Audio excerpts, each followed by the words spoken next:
Sveiki, šiandien norėčiau pristatyti Jums Vytautą Šapranauską. Gimė jis 1958 metais Vilniuje. Teatro ir kino aktorius, televizijos laidų vedėjas. Jo teatre sukurti vaidmenys nepalieka abejingų, o televizijos personažai jau seniai tapo klasika. Internetas, įvedus jo pavardę, pateikia beveik 200 000 rezultatų. Ir tai visiškai natūralu, nes jeigu Lietuvoje yra žvaigždžių, tai Vytautas Šapranauskas yra tikrai vienas iš tokių. Man jis imponuoja tuo, kad net pačiame mažiausiame vaidmenyje sugeba sukurti visą pasaulį. Šiandien aš noriu pakviesti jį pasivaikščioti.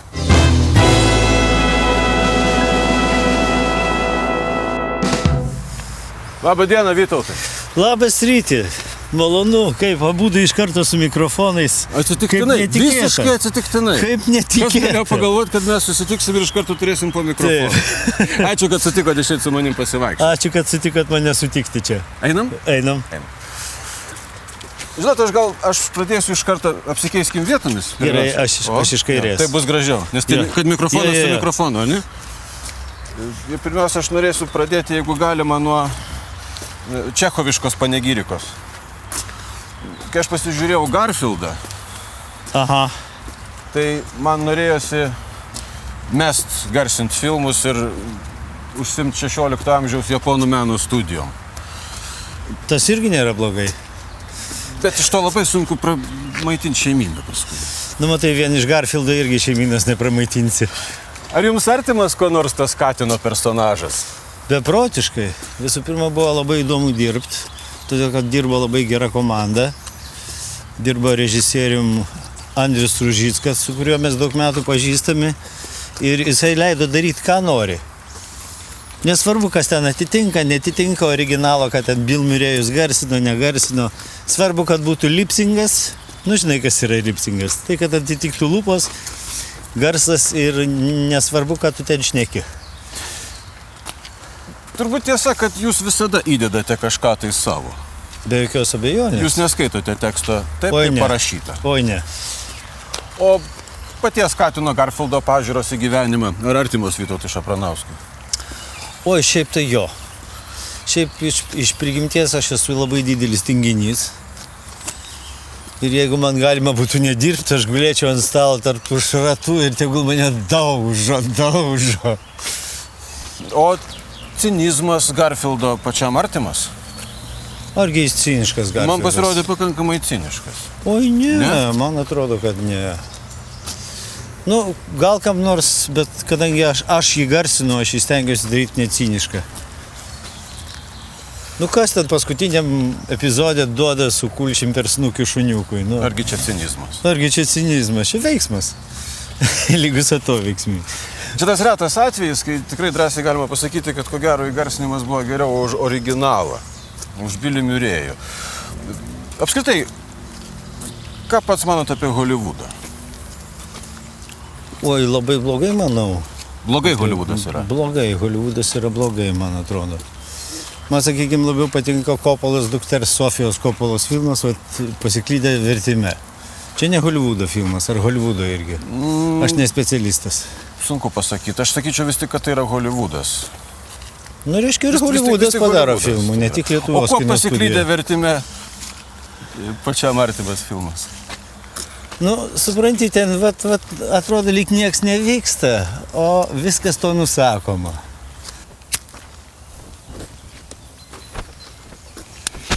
O rusų kinas?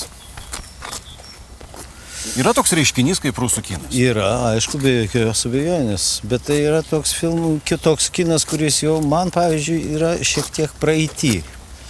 Jisai man pasibaigė su filmu, sakykime, ten Statski Savietnik arba 12 Michalkovo.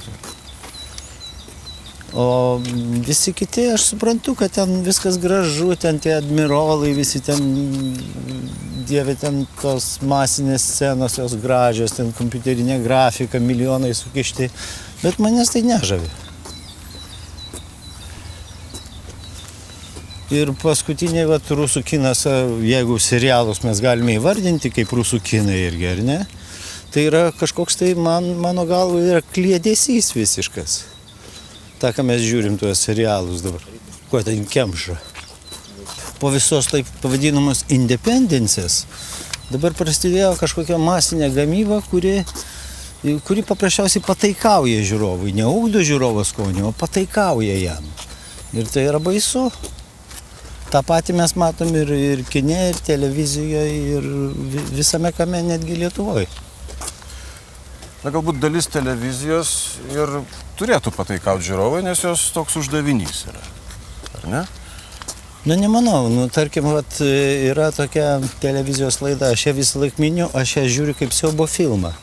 Sekmadieniais eina per LTV, tai yra valstybinė televizija, eina tokia laida Juokis Lietuva. Čia anksti rytą turbūt aš gal nieko tokio laiku. Čia diena eina. Nemačiau. Diena ir tai yra siaubas. Ten toks agitbrigadų pasirodymas. Aha. Čia yra, aš tiesiog įsijungiu ir negaliu perjungti. Nes aš žiūriu kaip siaubo filmą. Bet mūsų humoras ir televizinis humoras ir apskritai manyčiau, kad jis pirmiausia ir kilo iš tų agitbrigadų tuo laikų. Juk taip ten buvo šaknis. Iš ten ir Zakarauskas, iš ten ir galų gale ir Arūnas Valinskas atėjo. Iš dviratis pirmiausia buvo kaip agitbrigada, tiesa? Taip. Aš atsimenu pirmosius pasirodymus ir tai buvo tikrai nuostabu, kadangi ten už kadro stovėjo, už frazių stovėjo mintis kažkokia, o dabar duodama tiesiai, į galvą žiūrovui, duodama tiesiai ir tu turi suprasti tai. Bet tai, man tai yra nepriimtina, man neįdomu.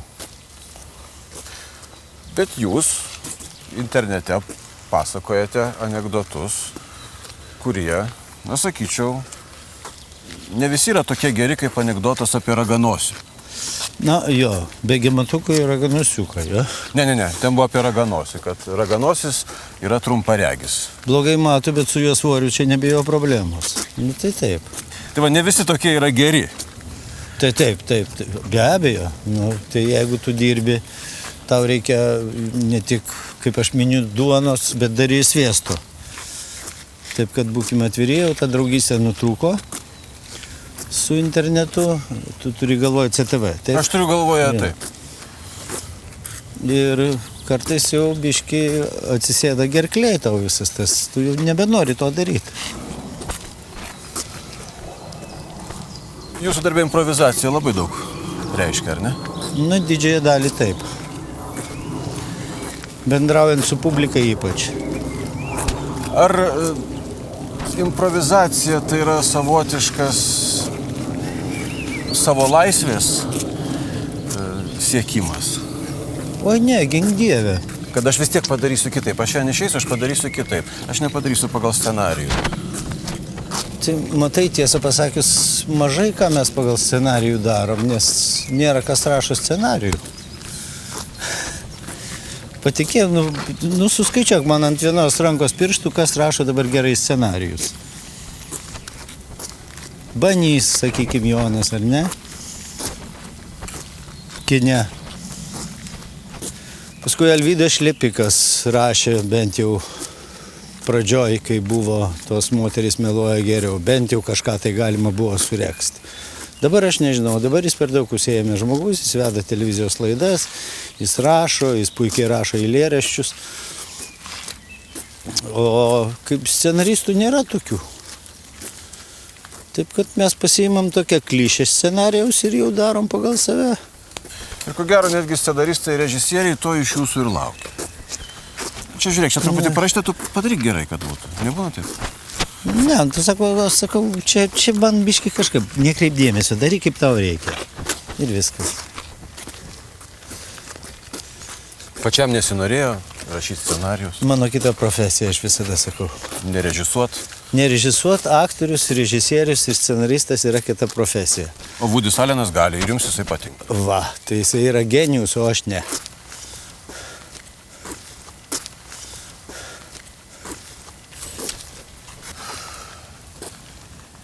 Apie teatrą aš norėjau paklausti. Panašiai kaip apie kiną iš tikrųjų yra kalbama. Yra sakoma, anksčiau teatras buvo šventovė, dabar viskas pasikeitė žiūrovas.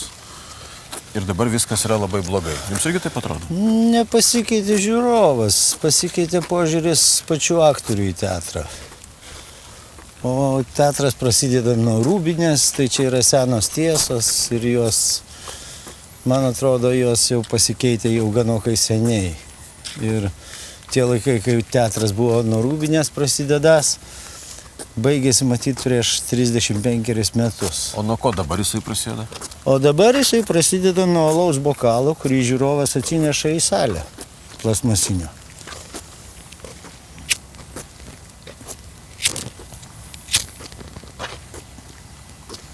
Ir tai yra visai natūralu, kažkodėl tai. Kai teatrai jau pradėjo vaikščioti su džinsais, jau nebėra tų kanonų, kurie egzistavo netgi, sakykime, toj smetoninėj Lietuvoj, kuri teatrą ateidavo su fraku, teatras tai būdavo šventė. Ką mes matom beje visai kitose šalyse. Bet yra demokratiško teatro ir kitos, tai vadinama demokratiškų teatrų, kada su džinsais. Apie alų aš nekalbu. O žinot, aš nepripažįstu to demokratiško teatro, aš jo nesuprantu. Man teatras turi būti šventė. Ir jeigu aš sau leidžiu ateiti su skylėtais džinsais, tai reiškia, aš čia jau pro šalį truputėlį užėjau pažiūrėti teatro. Ir ką ten duoda tas teatras, tai dar irgi neaišku kokį produktą. Nes kažkodėl yra labai daug interpretacijų, kodėl Romeo ir Džiulietą reikia statyti taip, o Meistrą ir Margaritą kitaip. Ten yra tekstai, genialūs tekstai. Ir vienoje ir kitoje pjesėje. Ir aš nemanau, kad juos reikėtų keisti ir iškraipyti. Žodžiu, jūs nemanot, kad reikalingas tas teatras be ketvirtosios sienos, pavyzdžiui? Vaidinimas tarp žiūrovų, įtraukiant žiūrovus? Ne, aš nesuprantu šito. Kodėl aš turiu eiti prie žmogaus, kurio aš nepažįstu ir jį įtraukinėti į tą veiksmą? Aš gingdėvė, jeigu sėdžiu aš teatre, aš bijau, jeigu prie manęs prieis koks aktorius ir pradės su manim vaidinti kažką. Tai. Atsiprašau, aš sumokėjau pinigus, kad manęs neliestų. Aš noriu žiūrėti, kas vyksta scenoje, o neįtraukinėkit manęs į kažkokias tai avantūras. Nu, visko reikia. Aš suprantu, aš nesu konservatorius, visko reikia, bet aš atsirenku jau tuos dalykus, kurie man įdomus yra. O ne taip, kad ateini į spektaklį, tau ten pripila stiklinę degtinės, tu gersiu, nu ir geriai. Buvo ir tokių spektaklių, mačiau aš. Net tokių? Taip, aišku. Вам дамскую или полную? Nu, полную, nu ir... Ar šiandien teatre jūs vaidinate savo malonumui? Ar tai yra... Tu žinau, kaip nekeista, taip. Tai didelė laimė iš tikrųjų. Tai aišku. Nors ir tai vadinasi domino teatras, komercinis teatras, bet ir nekomercinis teatras, aš dabar čia nuėjau pasižiūrėti. Mažajam teatre kažkokį spektaklį, tai mane tiesiog pakerėjo jaunimas, kai jie ten išdarinėja. Taip, blogąja to žodžio prasme. Ir ką jie ten išdarinėja? Nu, tai yra siaubas, tai yra dalyvavimas scenui, čia aš čia biškį sudalyvauju ir reikės bėgti man. O mes dirbam, mes už tai gaunam galbūt didesnius pinigus negu jie, kadangi tai komercinis teatras, bet mes vaidinam su malonumu. Jie gal irgi su malonumu vaidina? Galbūt. O kas čia yra? Čia mokyklos nebuvimas, čia pasikeitimas tų laikų, čia tie skylėti džinsai, apie kuriuos kalbėjom. Čia yra kultūros nebuvimas. Fonas, taip, bendras kultūrinis fonas. Nes paprasčiausiai nekultūringi, štai ir viskas. Ar ne? Va, tarkim, tu labai gerai vardinai. Daugiausia turbūt sukurta su Tuminu buvo, ar ne? Jūs? Oi ne, daugiausia buvo sukurta Rusdrami. Rusų dramos teatre. Daugiausia Rusų dramos teatre. Tuminas dirbo ilgai, bet kokybiškai. Kas praktiškai ir turėtų būti. Nes greitai ir kokybiškai nieko neįmanoma. Man čia dabar pasakė, mes suremontuosim jum automobilį labai greit ir kokybiškai. Sakau, ne. Arba greit, arba kokybiškai. Vienas kito nepapildo šitie du dalykai, šitos dvi savokos. Man labiausiai patiko Nusišypsok mums viešpatie. Nežinau. pačiam atrodo? Man irgi patiko. Bet dėja, Grigolis išėjo amžinatilsį ir nebeliko spektaklio. Kažkas ten sakė iš teatro vadovo, reikia įvesti kažką tai. Nieko nereikia įvedinėti, viskas. Nieko, niekur neįvedinėjom. Nes ten buvo toks spektaklis, ten buvo reikalingas būtent Grigolis, o ne kas nors kitas. Ir va taip ir miršta spektaklį. Baisiausia mūsų profesijos dalis, teatro aktorių, kad jie profesija neturi išliekamosios vertės. Dabar jau atsirado būdai nufilmuoti spektaklį, dar kažką padaryti, bet tai yra visiškai ne tai, kas vyksta kiekvieną vakarą. Va tas stebuklas, kai tu ateini ir kiekvieną vakarą viskas skirtingai. Net jeigu tas pats spektaklis. Nes tai gyvas daiktas. Taip, organizmas, kaip mes vadinam. Ar tiesa, kad yra Vytautas Šapranauskas ir yra Šapras? Yra Vytautas Šapranauskas, kuriam norisi sakyti jūs ir kuris, mano supratimu, yra vienas įdomiausių šiuolaikinių lietuvių aktorių. Ir yra Šapras, kuriam norisi sakyti tu, kviesti prie chebros, sakyti papasakok anekdotą. Jūs jaučiat, kad turi tokį dvigubą, tarsi, gyvenimą, viešai, turiu galvoje? Oi, žinau, kažkaip nuo tam tikro laikotarpio aš jau nebejaučiu. Bet aš jau skiriu tuos, kurie jau gali pasakyti, papasakok anekdotą. Jau juos skiri ir paprasčiausiai tiesiog stengiasi jų vengti. O Šapras, tai, man Šapras čia nuo... Aš nežinau netgi, kas davė man šitą pravardę, aš net nebeatsimenu. Aš pasirašinėjau Šapras. Ar ne? Oi, taip, netgi anksčiau. Bet nerūsdrami. Čia jau buvo Šapras, jau atėjus į Tumino trupę. Nu taip trumpiau, ką sakysi, Šapranauskai. Šaprai ir viskas. Taip greičiau. Keista pavardė. Kur jūsų šaknis? Tėvas mano kilęs nuo Rokiškio, Panemunėlių kaimo, o mama šiaip jau iš Radviliškio rajono, iš Augmėnų kaimo.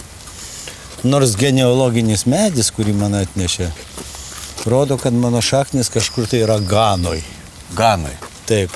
Kaip aš ir sakau, ir iš Ganos tas gražumas mano prigimimo. Ilgą laiką dirbot Rusų dramos teatre. Kaip ten atsidūrėte? Nes man buvo keistas šitas epizodas, reiškia, aš visada galvodavau. Čia daug kartų jau rašyta, matai, ten tuo metu nebuvo stojimo į Lietuvos konservatoriją. Tai yra Lietuvos konservatorija rinko rusų kursą. O Povilas Gaidys Klaipėdoje rinko lietuvių kursą. Ir aš paprasčiausiai nenorėjau išvažiuoti iš Vilniaus, kadangi Vilniuje gyvena mano mama. Tėtis seniai buvo miręs ir kažkaip tai nesinorėjo. Ir draugai visi čia, ir čia pat netoli vaikščioti, niekur važinėti nereikia. Klaipėda man buvo kinų raštas, tada buvo tamsus miestas man asmeniškai. Ir todėl buvo pasirinktas toks variantas, kadangi rusų kalba man nesudarė jokių sunkumų kalbėti rusiškai ir lietuviškai, man netgi rusiškai yra lengviau kalbėti negu lietuviškai. Rusiškai jums lengviau kalbėti negu lietuviškai? Taip. Kodėl? Nežinau, aš vaikų darželį rusišką lankiau. Visi kiemo draugai buvo rusai. Ir kadangi, tada nors šeimoje buvo kalbama pasiskirstymas. Lietuviškai. Taip, šeima, bet kieme, pavyzdžiui, kur mes gyvenam, buvo labai mažai lietuvių. Ir mes kalbėdavom ten rusiškai. Ir tuo ir pasireiškia matyti pasirinkimas. Ir jūs rusų kultūrai tokiu būdu neturite jokios alergijos, kaip Oi, ne, aš didžiąją pagarbą jaučiu rusų kultūrai. Ypač literatūrai. Čechovas, visi verstiniai, sakykime, kūriniai. Nesakysiu, kad Dostojevskis nemėgstu. Nemėgstat Dostojevšinos? Dostojevšinos nemėgstu, nes jinai labai grūzina. Jinai užkrauna, tu puoli į depresiją ir tada galima labai negerai baigti. Teatrinė patirtis pravertė televizijoje, ar ne? Tie personažai. Manyčiau, kad taip. Šinšilas, pavyzdžiui. Šinšilas gimė labai spontaniškai. Mes neturėjom kelių minučių su Rožicku. Šapro šou buvo tokia laida. Ir mums ten reikėjo 5 minučių. Ir Rožickas pasakė, sako, reikia kažkokio tokio, tegul jisai būna toks apžvalgininkas. Davai kažką tai staigiai suorganizuojam. Ir aš susikišau ten tuos, susidėjau ten, viskas. Taip ir gimė. Kurį iš savo sukurtų personažų mėgstat labiausiai? Televizinių? Televizinių. Matyt, kad Šinšilas turbūt ir buvo mėgstamiausias. Nors visi fainiai ir buvo, ir Dianas ten tas, ir puikioji radijo stotis. Totas ir Pūpas. Toto ir Pūpo jo ten buvo, Abdo 2000. Paskui aš kažkur tai perskaičiau, jau žiūriu, jau Abdo eina. Ne apdovanojimai, o Abdo. Eina. Abdo tikrai eina, galiu paliudyti. Jo. O Didžiai Momo? O Didžiai Momo irgi spontaniškai gimė per radio centro apdovanojimus, kai režisierius Ryškus mane pasikvietė, sako, klausyk, mes tau pasodinsim ant sofkės ten kažką, o tu ten kažkaip tai juos reikia sudirbti. Kažkaip tai, jo. Čia kaip prieš tai apie Šinšilą šnekėjau. Kažko tai reikėjo. Kažką tai tokio. Taip, nuvažiavom ten į parduotuvę, išsirinkom kažkokią idiotišką kepurę, treningų, kedus, tokius 3 išmirom didesnius. Ir akinius ir taip pat. O kalbos manierą aš prisiminiau, mano kursiokas toksai amžinatilsį jau buvo, kuris jisai kalbėdavo, kad jisai kaunietis pats buvo. Ir jis taip, supranti tu, alio, belsdavomės vidurnaktį į konservatorijos duris, jis sakėjo, alio, klausyk, būdinti, aš ten žiedą ant pijonino palikau, galima užėjti paimti. Ir taip, seki gyvenimą, ieškai. Alidžiai nebuvot matęs tada? Alidžiai nebuvau matęs. Aš tik po to pasižiūrėjau Alidžiai in the house. O nebūna taip, kad teatre tai trukdo štai šitas, humoristo etiketė ir tie publikos lūkesčiai, jie šiek tiek trukdo teatre. Ne, jie netrukdo teatre. Nes kartais jie gali juoktis, nepasakius nieko juokinga. Gali taip daryti. Ir tai daro, ko gero. Gali būti. Išėjimas pirmas paprastai būna toks. Taip, aišku, paglosto tavo savimėlę, bet toliau tu dirbi darbą, kuris tau priklauso padaryti. Tame spektaklėje atlieki savo funkciją. Ką aš sakau funkciją? Tu gyveni paprasčiausiai. Ir tai pamažu nuslūksta ir tampa labai natūralių dalykų. Ar būna taip, kad norisi viską mesti ir išvažiuoti kur nors ir nebegrįžti daugiau? Norisi. Kartais norisi. Bet trūksta, yra tam tikras aplinkybės. Dukra baigė mokyklą, sūnus, šeima čia. Dukra reikia kažkur tai studijuoti, gal kai išmoks kažką, galbūt tada taip ir padarysim. Ko jūs linkit savo vaikams? Kokio gyvenimo jūs jiems linkėtumėt? Gero.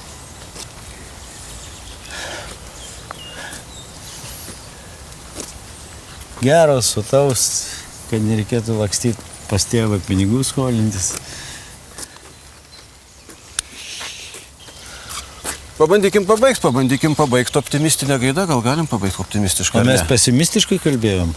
Man kažkaip pasirodė, kad pesimistiškai šiek tiek, ne? Baig, ryti. Viskas gerai? Viskas gerai. Gyvenimas puikus, paukšteliai čiulba, lyg tai pavasaris to ateis.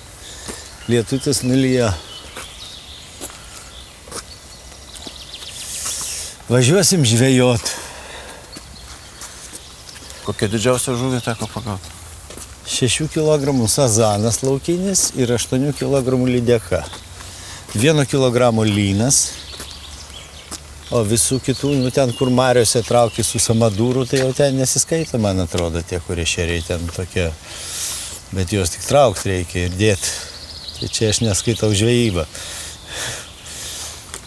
Ačiū. Nėra už ką. Linkiu, kad jums gerai kibtų. Linkiu, kad jums... Aš buvau paskutinis karpis, kuris užkibo ant jūsų meškerės. Šią vasarą, taip. Dabar bus vasara, paskui bandysim toliau žvejoti. Ačiū. Gerai, nėra už ką. Dėkui tau.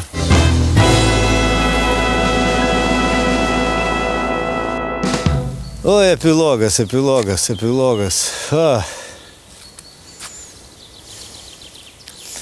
Visada prisimenu kinų liaudės patarlę. Sako, nori būti laimingas vieną dieną, gerk vyną. Nori būti laimingas metus, vesk. Nori būti laimingas visą gyvenimą, būk sodininku.